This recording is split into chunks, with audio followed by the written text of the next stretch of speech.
Kodėl, kai krizė būna rinkoje arba biški pirkimai pristoja, kodėl taip skaudu ir sunku yra dirbti šansų gaudytojams agentams?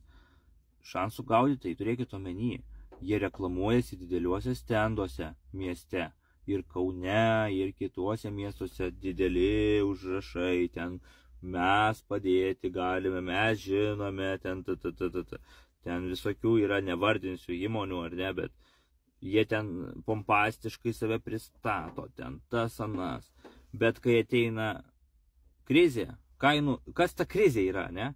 Tai yra tiesiog skelbimų kainos važiuoja, va taip važiuoja, arba jos išsilyginę jau, tas tam tikra riba, o realiai parduodamos kainos, jos buvo, pavyzdžiui, beveik susitikę su skelbimų kainom, ir tos kainos, va taip parduodamos kainos, jos mažėja ir ta kreivė keičiasi, ar ne? Tai jie ką pradeda sakyti? Jie pradeda sakyti, kad oi, dabar yra sąstingis, dabar niekas neperka, dabar blogas metas parduoti, taip ir taip. Esmė tokia, kad ne. Jų metodais yra blogas metas. Jų metodais. Kodėl taip yra jiems skaudu ir blogai?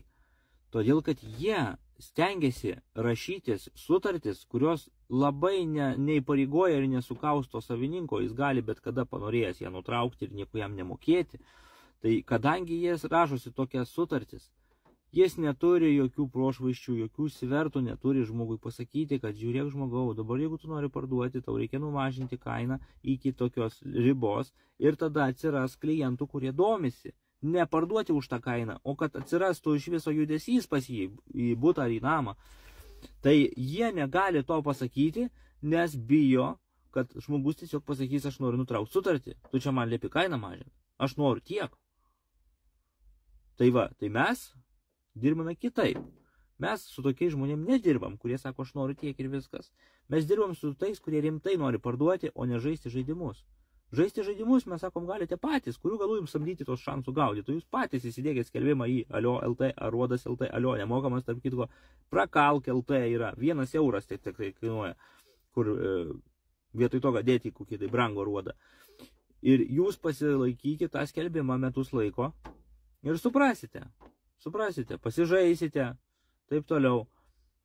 O kas rimtai nori parduoti, kreipiasi pas mus. Mes turime komandinį reklamavimą kartu su griežtom sutartim, kur jeigu tu išsiaiškinai, kad neperka už tavo svajonę, tai tu turi vis tiek sumokėti už darbą, nes komanda tai dirba ir pateikia darbų įrodymus. Tai vat. Ir dažnai žmonės sako, va, oi, aš noriu 50, o čia žmonės siūlo tik 42, oi, čia jūs tokie, aš noriu tiek, aš neparduosiu. Ir taip ir marinuoja, būna ilgai, pusę metų tas savininkas marinuoja tą turtą. O mes sakom, blema žmogau, šitie pirkėjai buvo sunkiai rasti. Ir jie to jaus dings, nes jie susiras kažką kitą, nes tu nenusileidi. Ai, man nesvarbu, sako, aš lauksiu savo kainos. O kainos nekyla. Ir jie tiesiog marinuojasi, ne? Tai mes turime svertus, ar ne? Mes pasakom, žmogau, pateis sutarties pabaiga, tu turėsi arba sumokėti visą kainą, kelis tūkstančius, arba tu turėsi sumokėti dalį ir mes pratęsime terminą.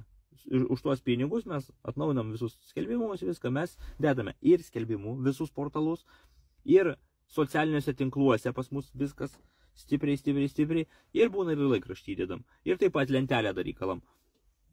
Tai va, taip darom stipriai. Bet socialiniuose tinkluose pagrindė parsiduoda, ne? Ir reikia, socialiniuose tinkluose, matote, reikia darbo valandų įdėti daug. Kodėl? Todėl, kad vienas žmogus to nepadarys, Facebookas ar kuris platforma to priblokuos, nes tu ten spamini per daug postini. Tai pas mus yra komanda, kuri vieni kitiems komentarus rašo, kelia postus laiko viršuje, visada per visas grupės dėlioja, turi akauntų tiek prisikūrę visko, jie dėlioja, ir tai yra darbas, tai yra darbo valandos, kiekvieną dieną su kiekvienu objektu jie užsiima. Tai mums krizės nebūna, dėl to mums krizės ir nebūna, o būtent būna tiems, kurie prisirašo 100 sutarčių, įsivaizduokit, vienas agentas 100 sutarčių pasirašo. Jeigu jisai turi 100 objektų šiuo metu ir jisai dirba vienas, nu gal ten su vienu asistentu, tai žinokit, kad geriau su juo neprasidėti, todėl kad, reiškia, jis kolekcionuoja tos objektus ir jis sutinka bet kokiom sąlygom parduoti. Savininkas nori 100 000, o turtas vertas 50.